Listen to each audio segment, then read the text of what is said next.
Welcome to Life Coaches Unfiltered, where Desiree, Dory, and Michelle, three life coaches, are here to answer the questions you have, but we're afraid to ask. No fluff, no filters, just real talk to help you navigate life's big challenges. Let's dive in. Hey y'all, this is Desiree. I wanted to come on here and acknowledge something really quickly before we get into the topic of this episode, which is grief and losing a loved one. Um, I feel called to acknowledge an event that happened on the morning after we recorded this episode. So these episodes are planned, the topics are planned months in advance.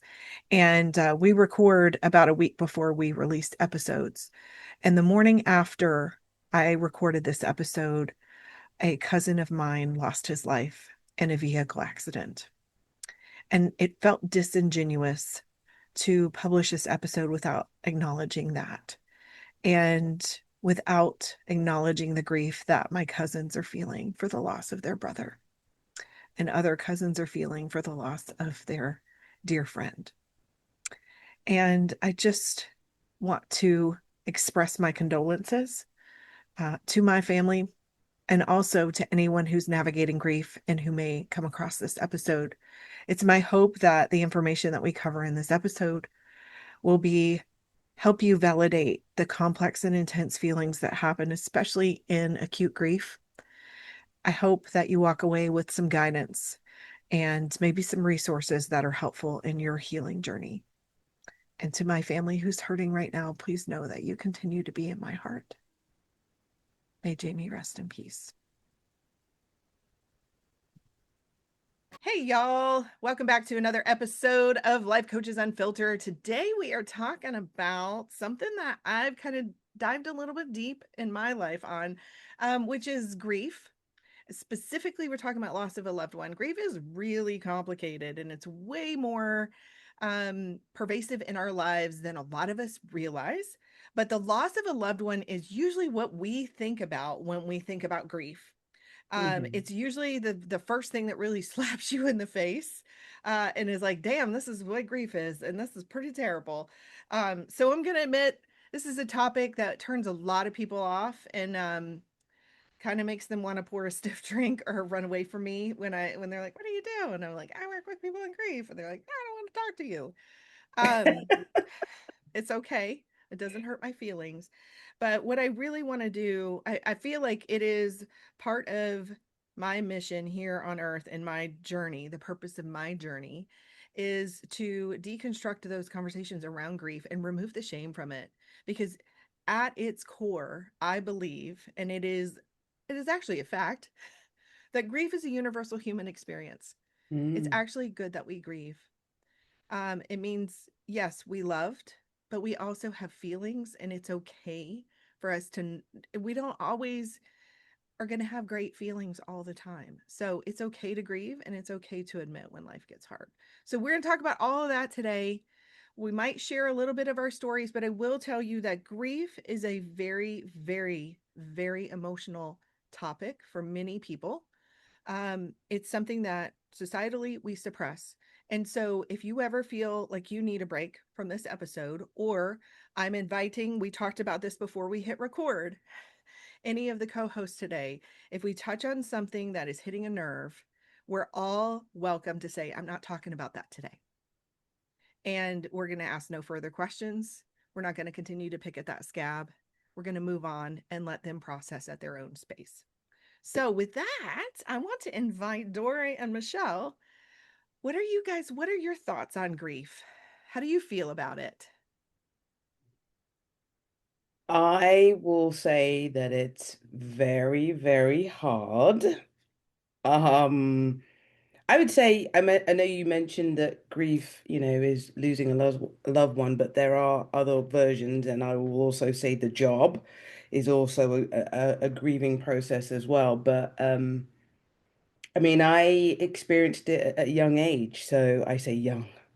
I feel like I'm an old age pensioner right now. Um, but I experienced it at the age of 25. And I know some people, some other people have experienced it as a child or whatever, but even at 25, I lost my mum And you always have that envision that, if you get married or whatever, your mom's going to be there and everything. And my mother was not there. And so, and then it didn't help that I was dating a narcissist as well. So that was a whole kind of like interesting whole experience of trying to grieve, then dealing with this narcissist who loved my mother immensely, but had this, they had a they had a really kind of like strong connection, and it was just weird because he spoke to my mother more than I did. But again, I feel that that was the whole narcissist piece of I'm gonna befriend her mother, and then her mother's gonna love me, and then I'm gonna just like control her. Um, and I had to get therapy because I just went into autopilot for about 6 months after my mum grieved, and I couldn't process it very well because I was close with my mother, and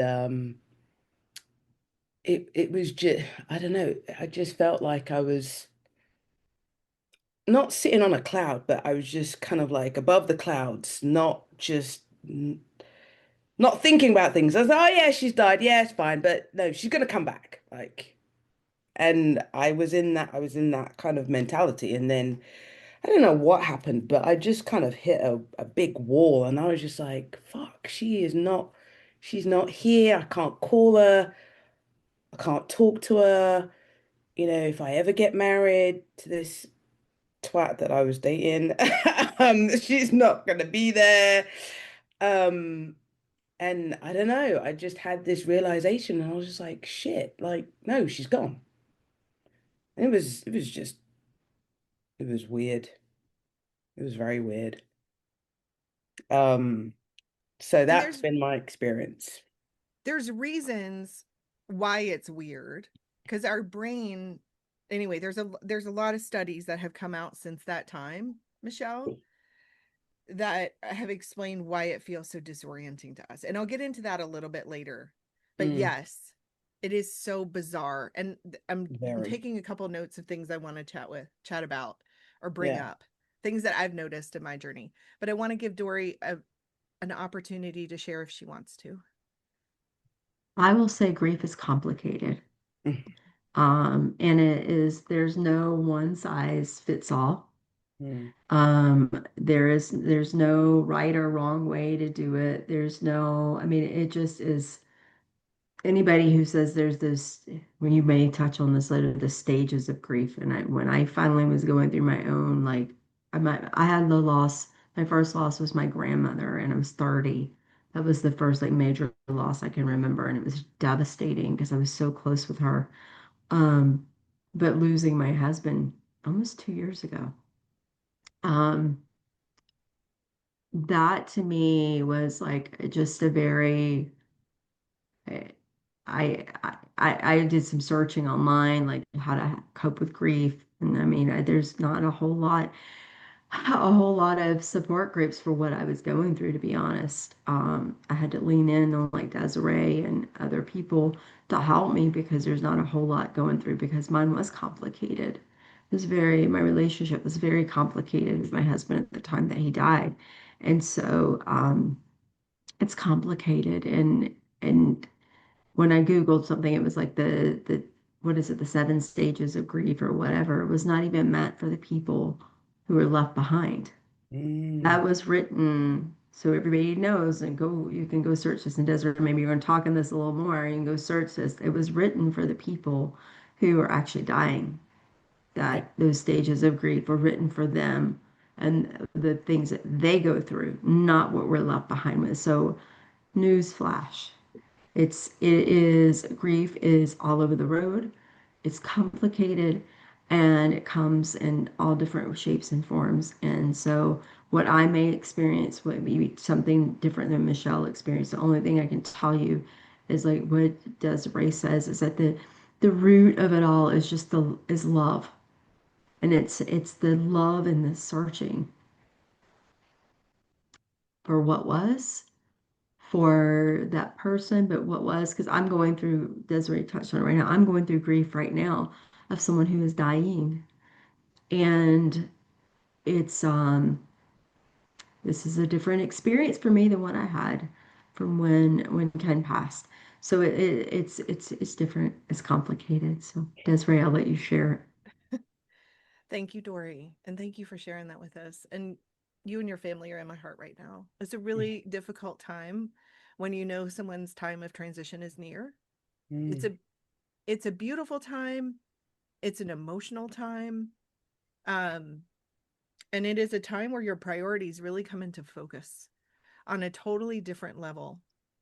And that's all I can say about that. So yes, every grief experience is different because our relationships are different. And mhm, even my sister and I recorded, even within a family, the same loss is grieved differently among those family members. And my sister and I have talked at length about this, about the loss, because both of our parents have died. We lost our dad when I was 21, she was 27, and that was a sudden loss. He died of a massive heart attack. We lost my mom in 2019. I was 42, and was married with kids. But the grief is a through line, and I still get emotional about my losses, and it's been so freaking long, like over 20 years with my dad and over 6 years with my mom. And the grief is complicated. It is different depending on all the losses, and it mm, can still resurface very quickly without you knowing. And so if you ever encounter someone and they, you ask how they're doing, and they have the courage to step into their vulnerability and really share with you that they're struggling with a loss that may have happened decades ago, I invite you to meet them with empathy, because by the grace of God, you don't know how they're feeling yet. But one day you probably will. So yeah. And to get back to your question, Tori, about the stages of grief. When my dad died, it was right before my last semester of college. And I was like, I can just figure this out. If I read enough books and talk to enough people, I will figure this out. So I'm meeting with religious leaders. I'm going to church. I wow. am doing all the things, right? I am sitting in bookstores, and I am in the grief section, and I'm taking all the books, and people are like, well, you need to read this book and you need to read this book.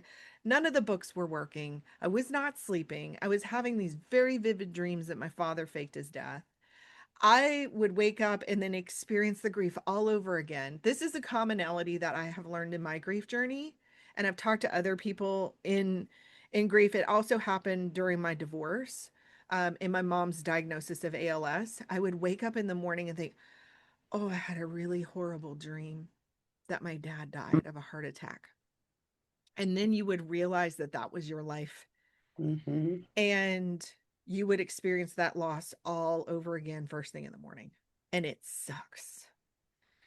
And if you're in that acute grief of like, my brain hasn't caught up to reality, because that's what's happening, there is a reason for it. You're not going crazy, and it will get better.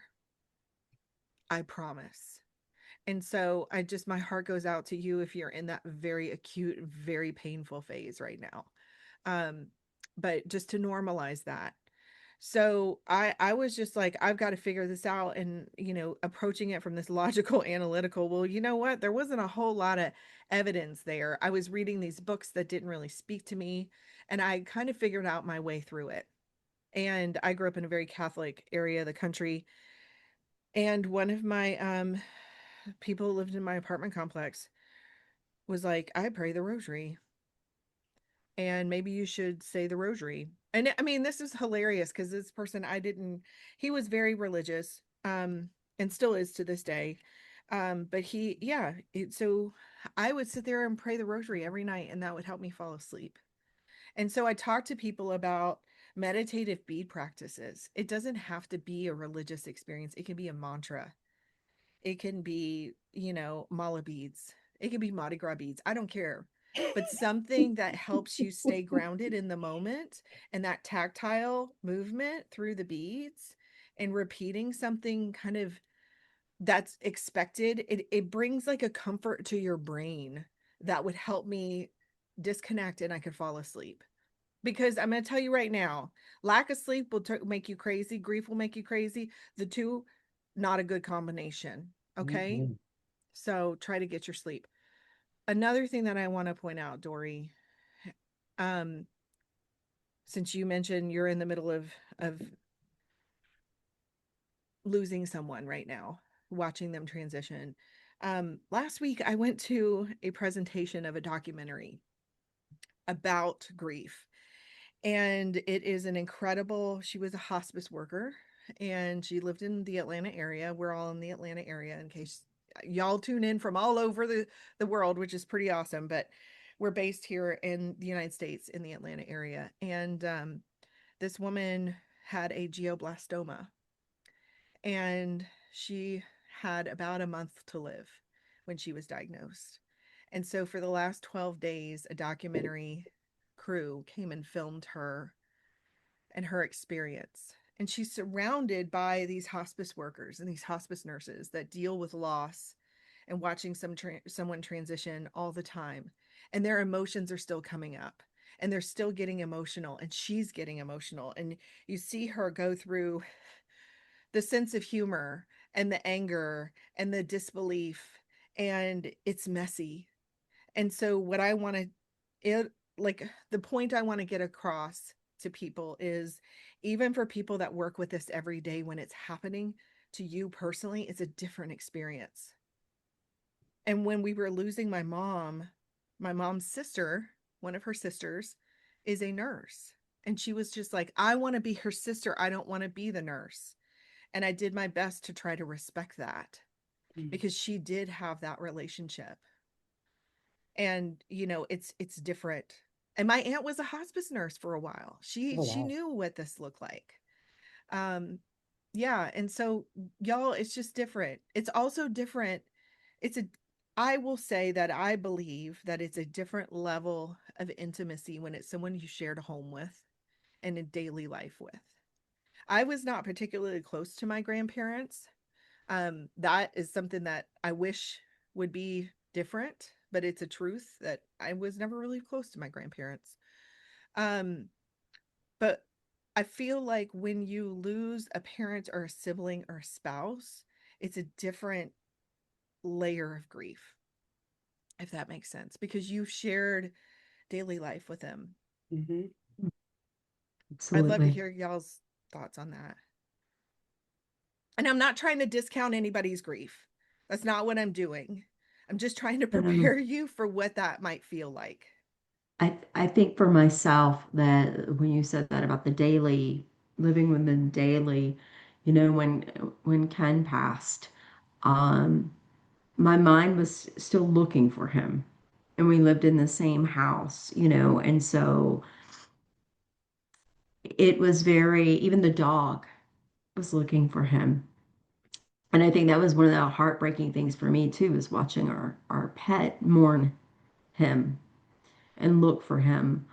And I think you do. I think you justify it too. You, like, in your mind you go, he did a lot of networking, and so as I sat on the couch in the evening watching TV, because that's what I chose to do as part of my grief, was just kind of veg out and watch TV, which I never really did before, was, in my mind justifying he's just out networking and he'll be back later tonight.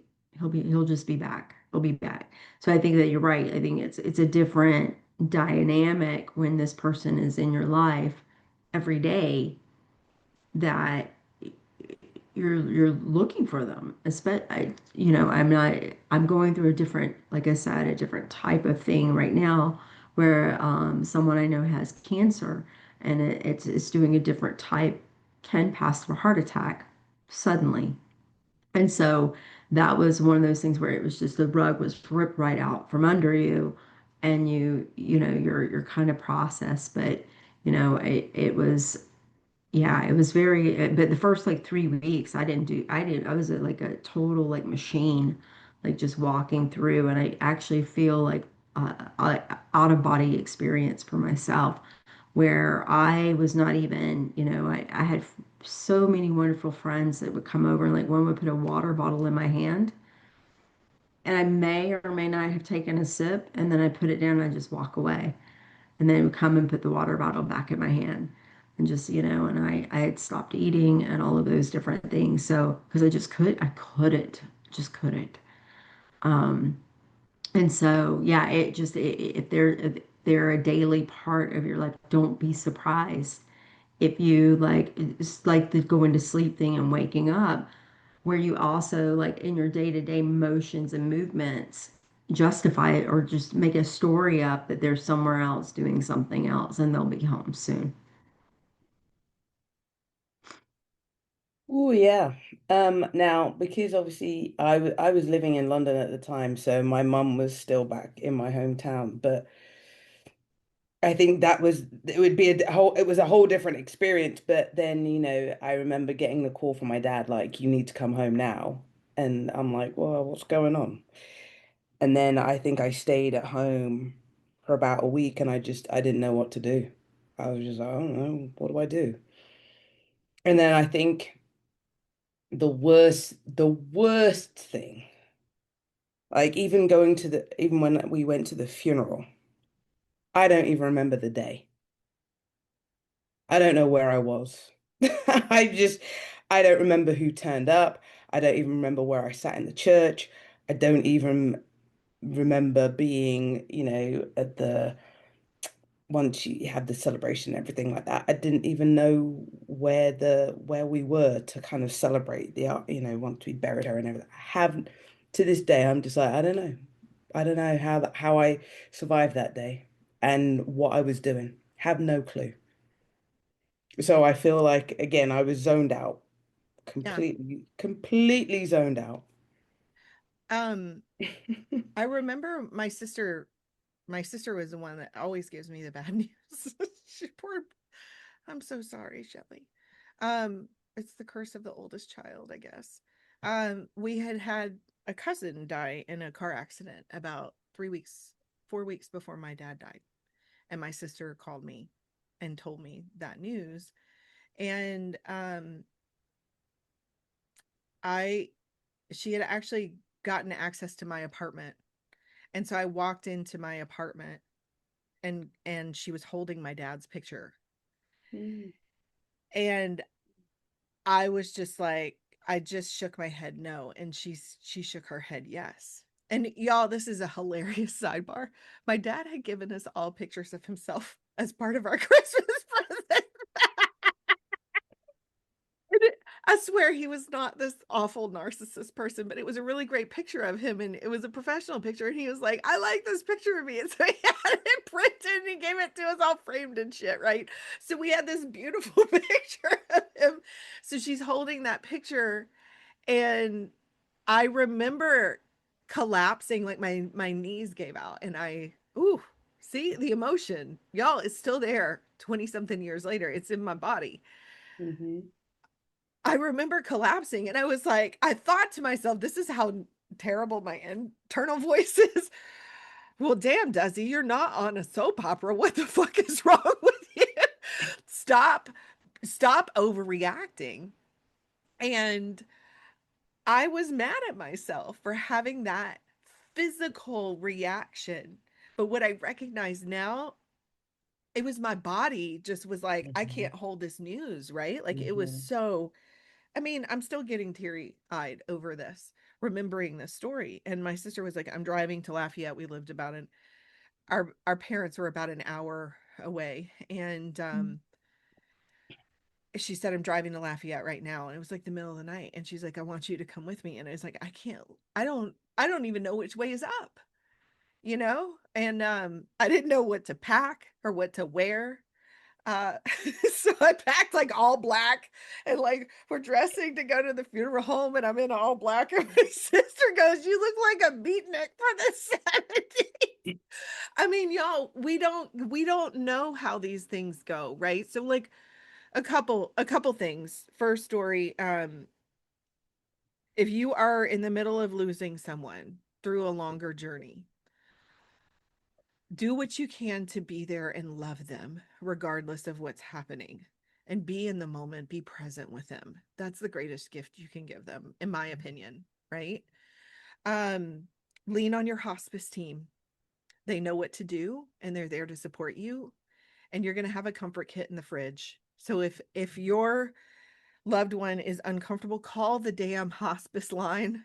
Sometimes my mom wouldn't let me call because she didn't want me to wake them up in the middle of the night. I'm like, that's why, mama, that's why they have an on-call schedule. But once we got to 6 in the morning, I could call them. And one night we had a really bad night, and I was like, we could have fixed this like hours ago if you would have let me call them. um, but yeah, so lean on your hospice team. They do this work out of a passion for, and they are just incredible people. Uh, yeah. So be present and do your best to love them through it and love yourself. Do what you need to do to take care of yourself and your emotions. If you are in the middle of planning a service, having to, okay, one really great piece of advice that the funeral director of my mom's service told us, we weren't in a hurry. My mom she wanted to be cremated. So we had some time, right? So, not so with my dad. My dad was like, we had to bury him really quickly. But with my mom, she wanted different arrangements. And so we're sitting in the funeral director's office and like, we're not ready to make that decision yet, and blah, blah, blah. And I was like, God, this is a lot of work. Right. And we had time to prepare. Like we didn't have time to prepare with my dad. And she goes, a funeral is as much work as a wedding, but instead of Hmm. having months to prepare, you have days. Damn. And I was like, thank you very much.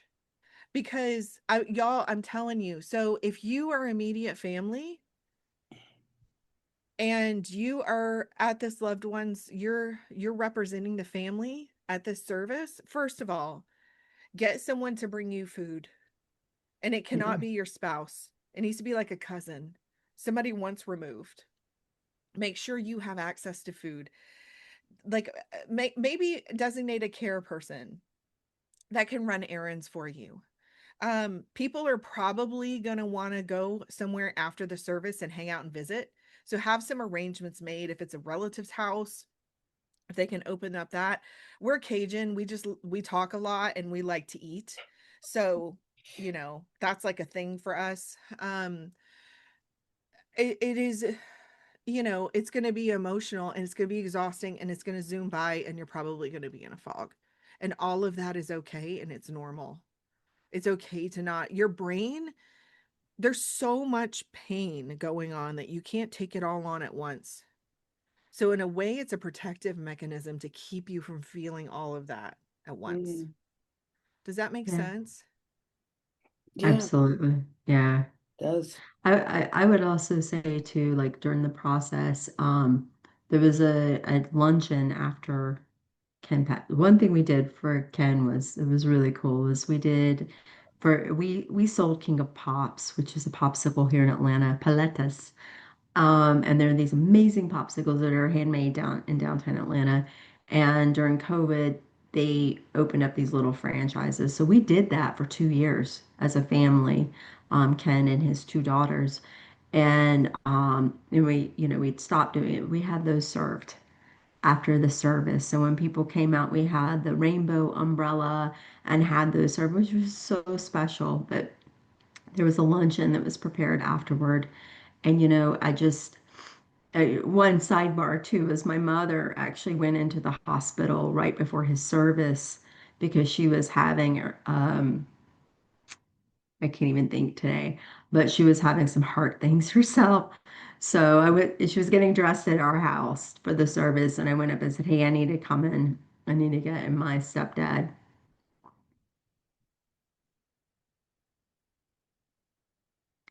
Said your mother's having heart things with her heart, and Ken just, passed through a heart attack. So um, she didn't even get to come to the service because she was in the Mm. hospital, Oof. at the same hospital that Ken passed. So it was a very like weird, like it was a hard day without my mom there. Um, why am I telling you all this? See, even now, The grief will make luncheon, you you were saying there like was a lose your luncheon. memory. You, Thank you so much. And so I decided, I wanted to go to be with my mom, and I think the point I was getting at was being able to just do what you want to do mhm. and allowing yourself that grace to be, a lot of people go, well, I must go here and I must go to that. I did go to the luncheon, say hello to everyone, and then just politely said, I'm not going to be staying. I'm going to go be with my mom because she wasn't able to be. And a lot of people didn't even know that she was not at the service. So, Wow. Yeah. I remember seeing you that day and I was like, "How are you doing?" And you were like, "My mom's in the hospital." I looked at you and we're standing with a bunch of our colleagues that we know from the networking group and I was like, "Can I bring you food? What would you like?" And I gave you like two options. And I was like, "That's such a Cajun thing, right? How can I feed you? Let me put some food, but you need what?" Anyway, so yeah, I just remember thinking, dang, she's got a lot going on. Um, but I feel like that is very accurate. There was something that came up when I was watching you go through your grief journey. And one night, we went to dinner and then we went to an activity. I'm not gonna talk too much about it. But I remember telling you in the car, Dory, I said, you have permission to flake. And this was something that just bubbled up. And I was like, you have permission to be flaky AF right now because you don't know what the day is going to hold for you. And I was like, you know what? So if we make dinner plans or we buy concert tickets and you don't want to go, you can bail at any time. And I even told you that night because we were doing something that might be a little odd for someone who we were going to a comedy thing, which might be a little bit odd for somebody who's in acute grief. And I remember us talking about it. And at one point, I looked at you and I said, "Do you want to go?" And you were like, "No, I'm okay." But I was like, "Anytime you want to go, right?" So if you're supporting someone in grief or if you're in acute grief, know that you always have permission to pivot.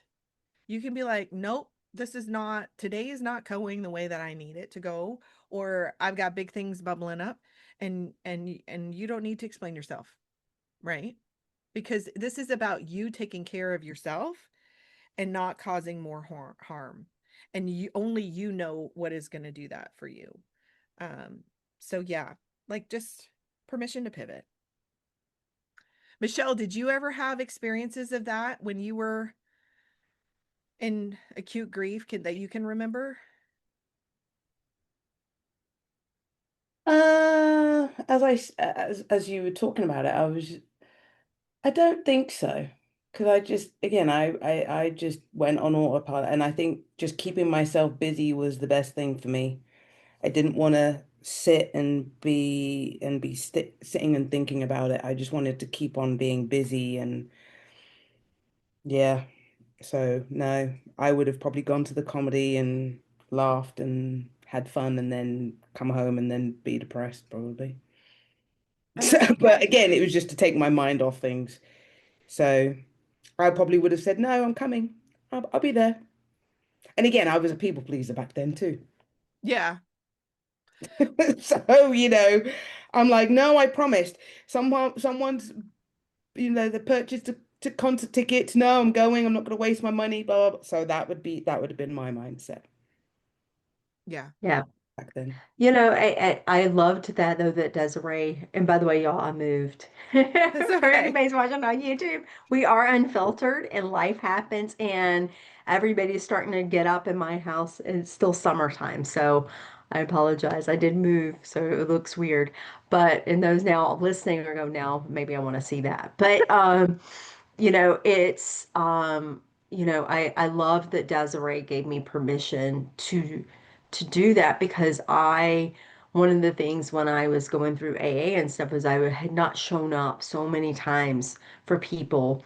And so when I'd make a commitment, did my darndest to stick to that commitment. And so even in grief, I was still trying to do that and still trying to like, okay, I made a commitment to someone.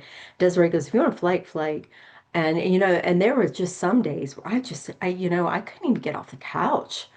I couldn't even like move. Like it was the weirdest thing for me. Like and so having a friend who happens to be one of the best damn grief coaches that there is, you know, was such a and I love that Desiree, I will tell you this, y'all.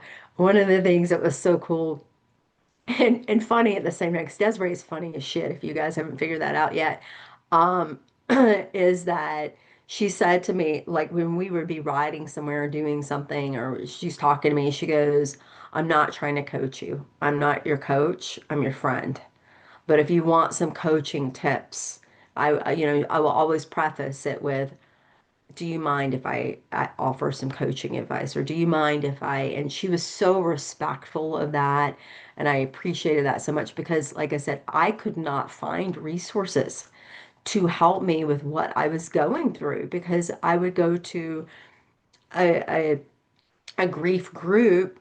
And number one, I'm not a religious person. And so most of them are based in churches and things like that. And that was hard. And then a lot of them were talking about, they've been married to someone for like 30 years and they were like missing, and that was not my relationship with Ken at the time that he died. My relationship with him is so complicated. And there was no grief group for complicated. And and who I was and where I was. And so I was searching for everything. So it was so lovely, Desiree. I'm gonna give you a shout out. And I'm probably gonna get a little teary, y'all.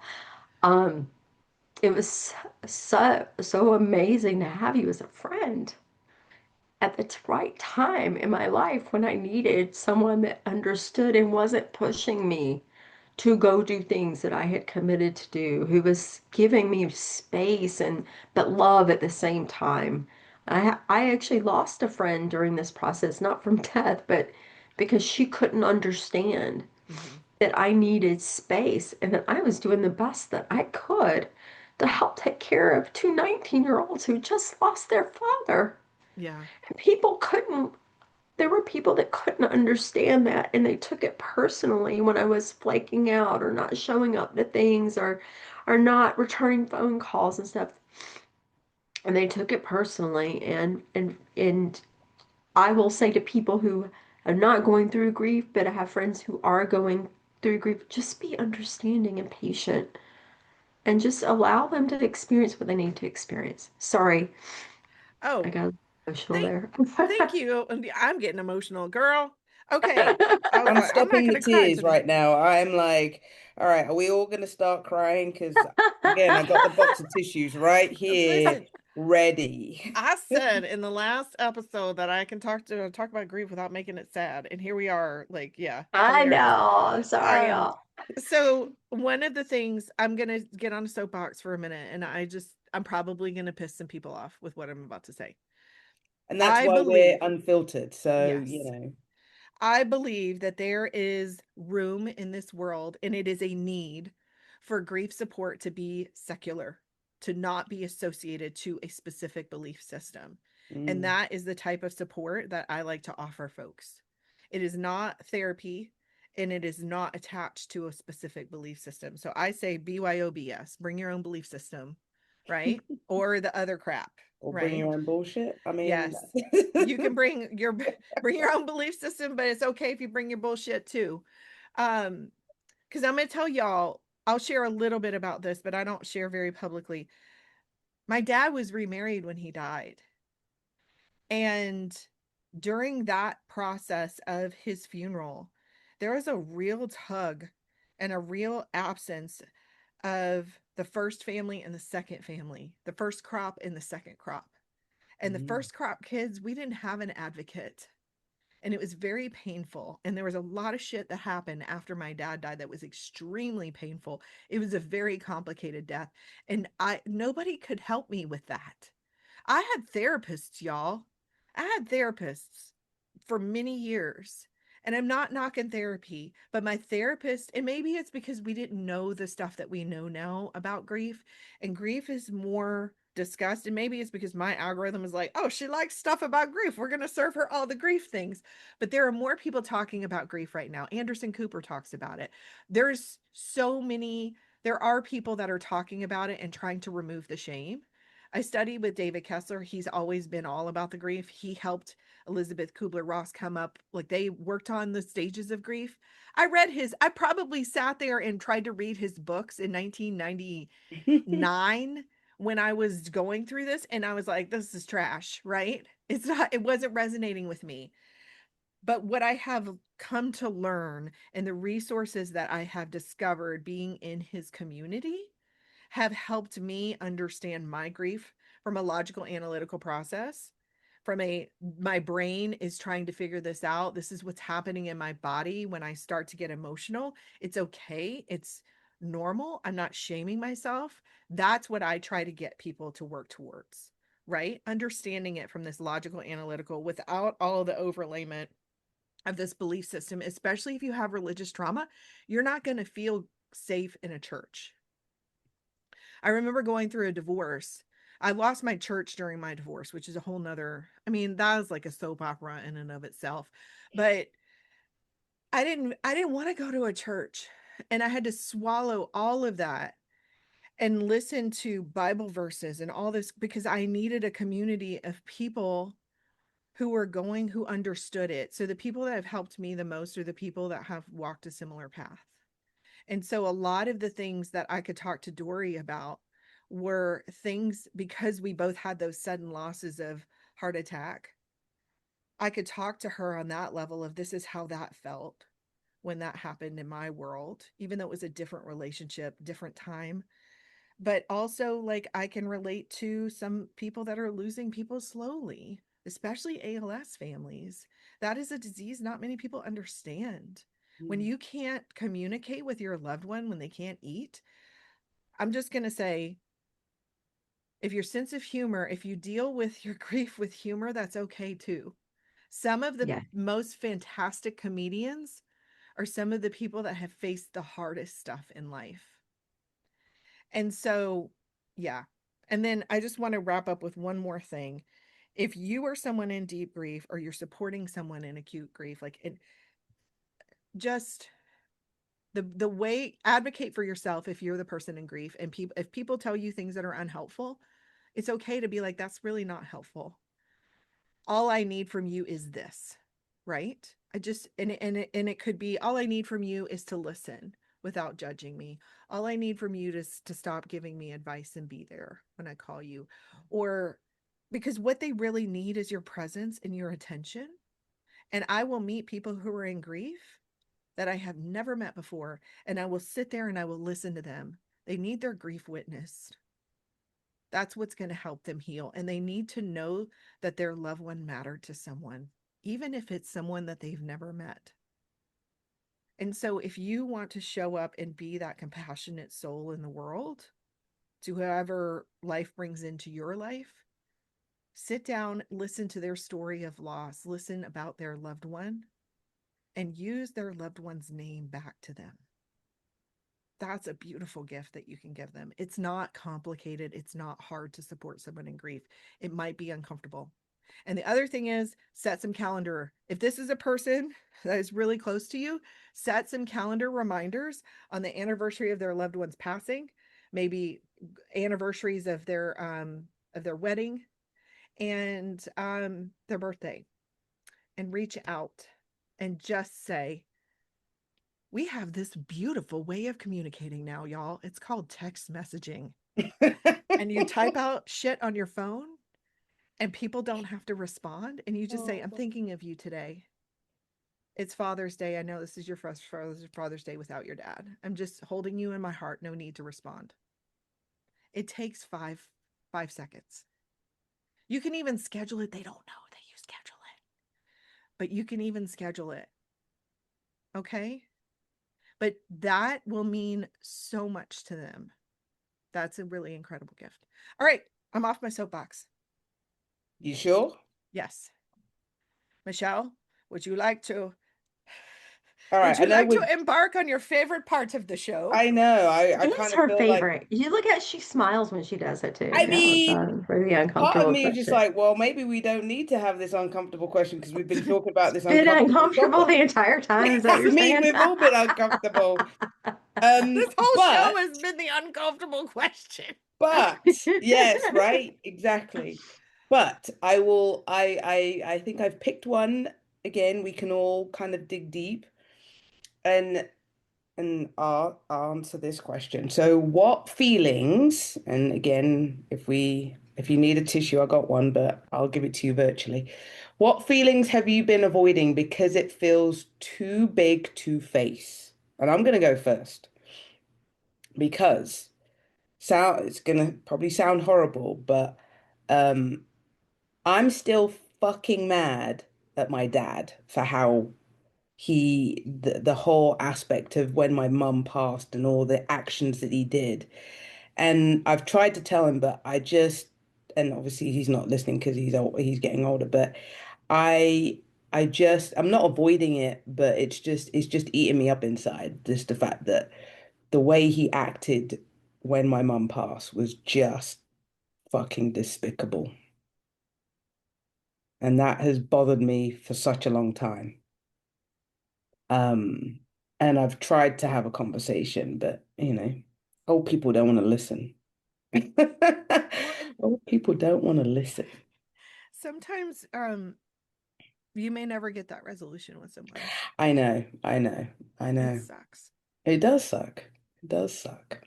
But it was just wrong. And so yeah. That's mine. There we go. Who's next? I'm happy to share, Dory, if that would give you a little more time. Yeah, please. Um, Mine is just recurring feelings. When my shit comes up, okay, so sidebar, all trauma has grief. I mean, yes, all trauma has grief. So grief is a change we didn't want. And trauma, I mean, so I had a recurrence of a traumatic memory during my divorce happen about 2 weeks ago.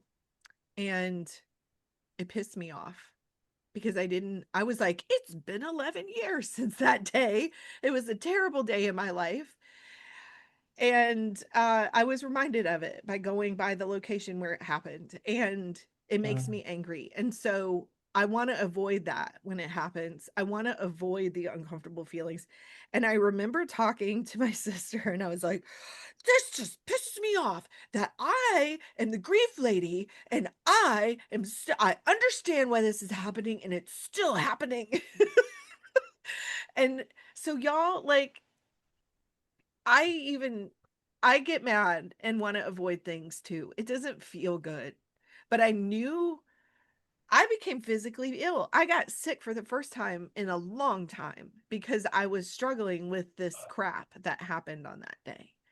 And so, yeah, that still happens to me.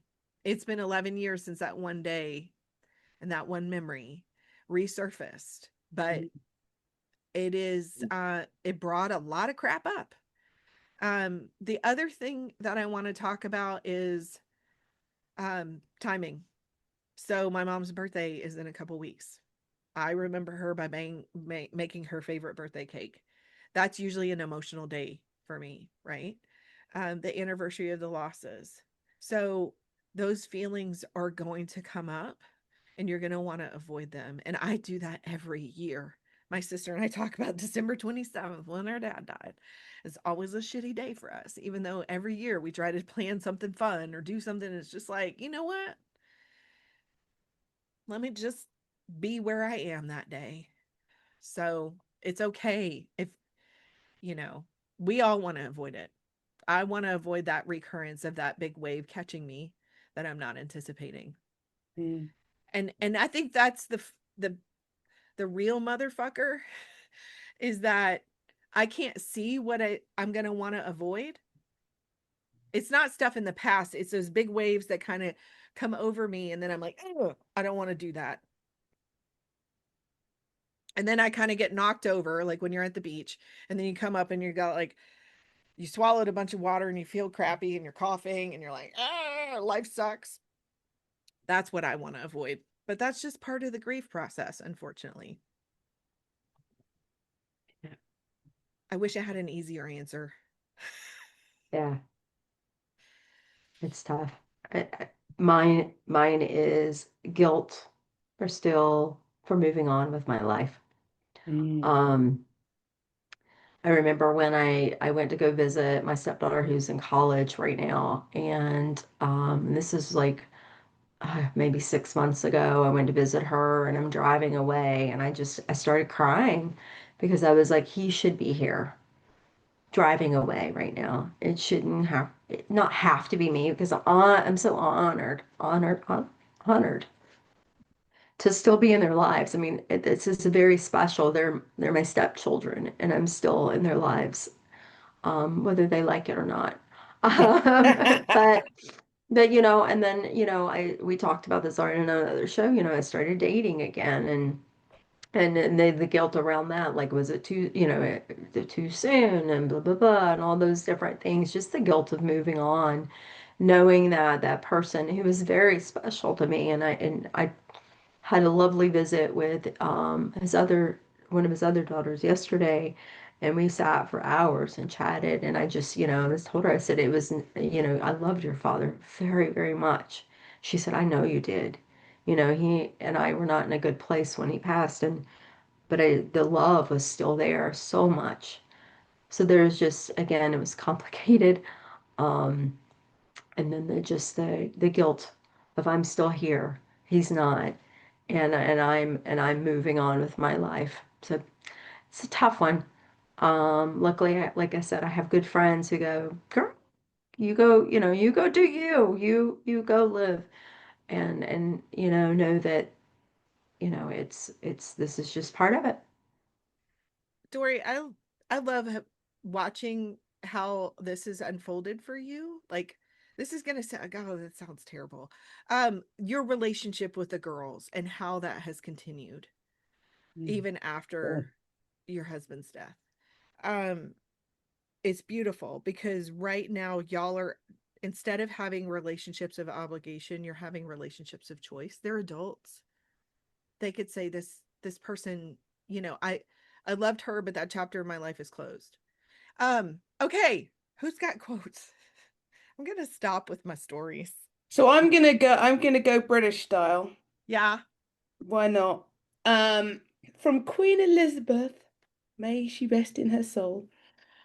Grief is the price we pay for love. Awesome.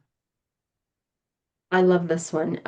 There is a sacredness in tears. They are not the mark of weakness, but of power. And that's Washington Irving. Oh, I love that. Nice. um okay, I love this one. It's an unknown, we don't know who said it, but when someone you love becomes a memory, the memory becomes a treasure. Mm. Mm. Ah, okay. Cool. Enough of the sadness for this one. Thank you guys for hanging in there. If y'all still listen, you get like a Girl Scout badge or something. You're so Right? silly, a Girl If I'm Scout. you in a Girl listen to Scout all cookie. three, Now I'm craving a cookie. I want a cookie. That's funny. maybe we should send people, if you listen to all three episodes in the grief series, you get a sticker. A sticker. I want more than a bloody sticker. Um, Okay, Dory, what are we talking about next time? I this is something that strikes everybody at some point in their life as life-changing news, and it's news that just pretty much, like I mentioned earlier, just pulls the rug out from under you. Whether it's losing a job, the loss of a loved one, divorce. Oh, that's a big one too. Life-changing news and how that impacts you, and how to find some tips on ways to practice resiliency. I think it's all about resiliency. So anyway, looking forward to next episode. Yeah, yeah. and we'll see you guys in 2 weeks. Bye bye, Bye. everyone. Thank you. Bye, everybody. Thanks for tuning in to Life Coaches Unfiltered. If you love this episode, be sure to subscribe, leave a review, or follow us on social media. Got a question you've been afraid to ask? Send it our way at lifecoachesunfiltered@gmail.com. Until next time, keep growing, keep questioning, and stay unfiltered.